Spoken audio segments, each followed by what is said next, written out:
ניסיתי לכתוב כמה דברים כדי לא להעלות את הציבור, לסדר את זה. אני יודע שזה, כל מי שמכיר את גלעד זה לא מתקרב לסדר גודל של הבן אדם, של החבר שהוא היה. בכניסה לפה ראינו להכיר את הפסוק, כי מדי דברי בו זכור אזכרנו. אז על גלעד לא צריך לדבר בו בשביל לזכור. כל חבר, כל מכר, יודע את החותם שגלעד השאיר בו. כמה הוא שם את עצמו מבוטל לידך, כמה הוא היה רק למענך, כמה הוא היה מגויס רק לאחר, לעשות חסד. אתה אומר לו, גלעד, דבר, ספר משהו, איך הולך, איך עם שיר, איך עם הילדים, איך ההיריון. הוא בכלל לא שם את עצמו במרכז, הוא אף פעם לא, הוא עליי, הכל בסדר, נסכם לך בשתי מילים. אבל אני כן אנסה, אני צריך לדעת מה שכתב. גלעד, חבר יקר ואהוב, כמו אח ממש, מהגן אנחנו ביחד, ועד היום כמה בתים אחד ליד השני. ולנצח, לימדת אותי, לימדת אותנו, מהו הערך של חברות אמת. ממש בכל צומת בחיים ובכלל. מיליון דוגמאות עולות לי בראש, אבל כשאני מנסה להכניס אותם למילים, מרגיש לי שאני רק מצמצם את האור הגדול שהייתה בעולם.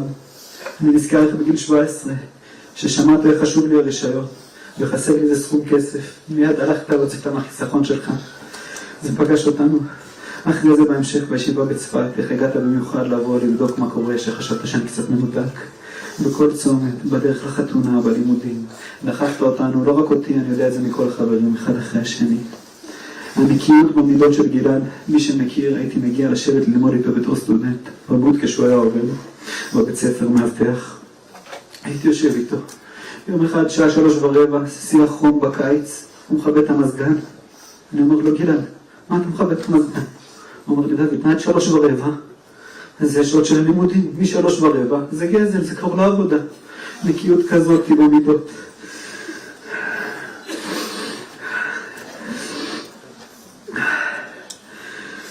היית הרב של כולנו, של כל החברים. היית עד בחתונה של כולנו, ליווית את כולנו. אין אחד מהחברים שזה פסח עליך. מעולם לא שמענו אותך מתלונן. תמיד נתת לכולנו את העצה הנכונה. תמיד. כשחזרתם משדרות לירושלים, ייחדת אותנו בחזרה את החבורה. היית הרב שלנו באמת. היית מלמד אותנו פעם בשבוע, כל יום רביעי, לימוד קבוע. פעם זה היה פרשת שבוע, בשנה האחרונה זה היה מסכת אבות. כל שבוע משנה אחת. חברים חשבו שאנחנו לומדים את זה ביחד, אבל גלעד היה יושב לפני זה ומכין את המשנה מכל הכיוונים, מכל השאלות, כדי לצאת עם מסקנה.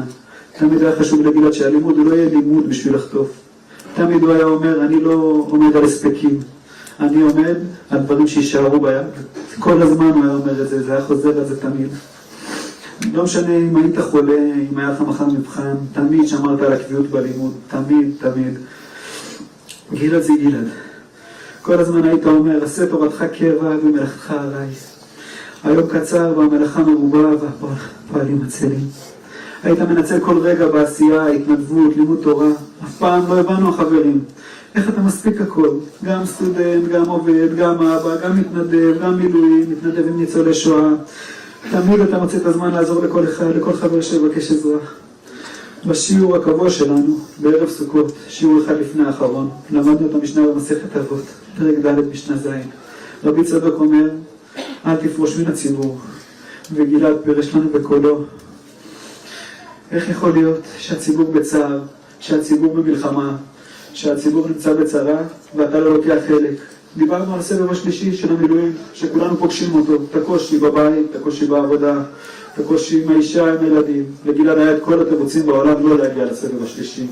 היה לו אישה שילדה לפני 3-4 חודשים, הוא בדיוק סיים תואר, היה צריך להתחיל לענות עבודה. היה אחרי 200 ומשהו ימי מילואים, אני חושב השנה כבר, את כל התירוצים. וגלעד לא ויתר לעצמו מעולם. תמיד אמר, מצריכים אותי, אני מגיע, הנני. שניסיתי להגיד לו, עכשיו בחג ראשון של סוכות הם יצאו, והתארגנה שם איזו אופוזיציה בתוך הגדוד, אמרו, טוב, נסחט את היציאה עד יום ראשון. אמרתי לו, גלעד, יאללה, תתחבר פעם אחת בחיים לאופוזיציה, תלחץ גם עם המרד הזה, שתקבלו עוד יום בבית, את שבת שתהיה בבית. גלעד אמר, אני עם המערכת, אני לא עושה בעיות, צריכים אותי, אני מגיע, אני מוריד את הראש. וכך היה גלעד תמיד, נפשו כעפר לכל תהיה תמיד. יצאת לקרב בגב זקוף. היה לך ברור על מה אנחנו נלחמים פה. ארץ ישראל נקנית בייסורים, היית אומר.